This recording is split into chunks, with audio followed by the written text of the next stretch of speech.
أكبر الله أكبر أشهد أن لا إله إلا الله أشهد أن محمد رسول الله حي على الصلاة حي على الصلاة حي على الفلاح حي على الفلاح قد قامت الصلاة قد قامت الصلاة الله أكبر الله أكبر لا إله إلا الله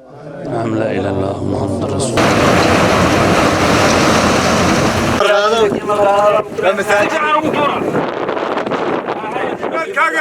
waxaan ku tukanaa meel bannaan oo bacda oo yaan ku tukanaa waan u ducaynaynaa muslimiinta kuwa dambe iyo kuwii horeba laga soo gaara saad noo caawisaan ilaahay ha idin caawiyo kuwa dambe ee aan sugaynana ilaahay u caawi halkaasaanu taaganahay waan mahadnaqanaa waxaan kaloo mahadnaqanaa dadka naga caawiyey masaajidkan imika dusha bannaan mitiradiisina 3 mitir ay dhiseen mitirna ay u haray waxaanu ilaahay subxaanahu wa ta'aala u weydiinanaa nimcay iyo barwaaqo koow horta ninka howlwadeenka ah la yiraahdo cali lecture way banaanta bacad baanu taaganahay ilaahay ha idin gargaaro naga soo dada waan ku xisaabtamanaa naga soo dada ilaahay waxaan ka baryaynaa jannada Allah idinka waraabiyo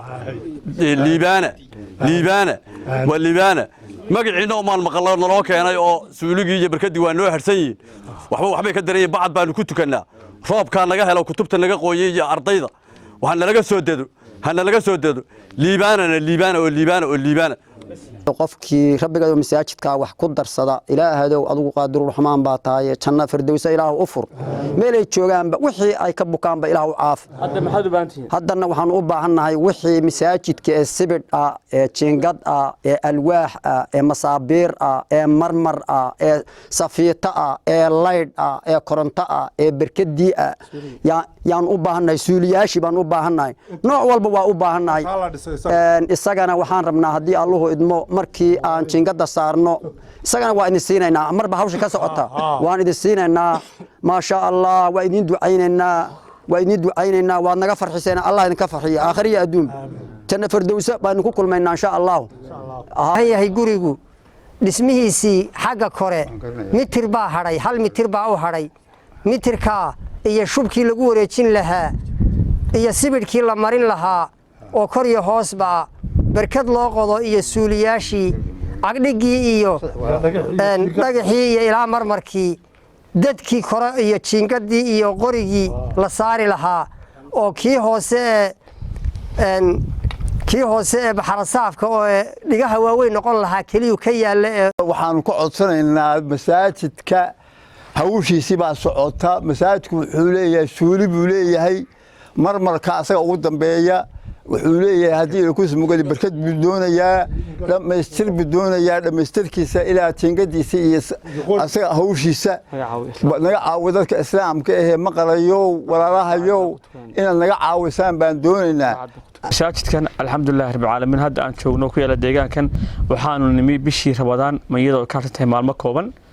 masaajidkan waad aragtaan deegaankan wuxuu leeyahay masaajid kaliya dadka deegaankan waxay ku tukadaan halka masaajid ee kaliya balbalada ay muuqata waxa weeye baahi masaajid baa halka jirta halka markii aan nimi walaalo muxsiin oo qaarka jecel baa ka soo jawaabay baaqi dhismaha masaajidkan oo maanta aanu saarnay mitriga ugu dambeeyay saddexaad oo dhagaxii ah oo aad aragtaan in dhagax la rogayo ciid la rogayo shaqaaleeyga ay saarayeen masaajidka dadkii deegaankan ay ku weeyeen sidoo kalena ay ka socoto hawsha shaqada masaajidka walaalaha islaamka khayrka jecel waxaan ugu baaqanaa walaalayaal masaajidka aan dhisno deegaankan aan u dhisno baahi masaajid baa ka jirta dadku waxay ku tukadaan balbalada xilli walba magaalooyin badan oo Soomaalidu degtana 22 masaajid baa ku yaala runtii waan qaarkood iska baxalanba malcamada ku yaala halkan masaajid kaliya ay lahayd dadku waxay ku tukanayaan runtii balbaladaas waxaan rabnaa inaan uga mahad celino una duceyno dadka masaajidka nagala qayb qaatay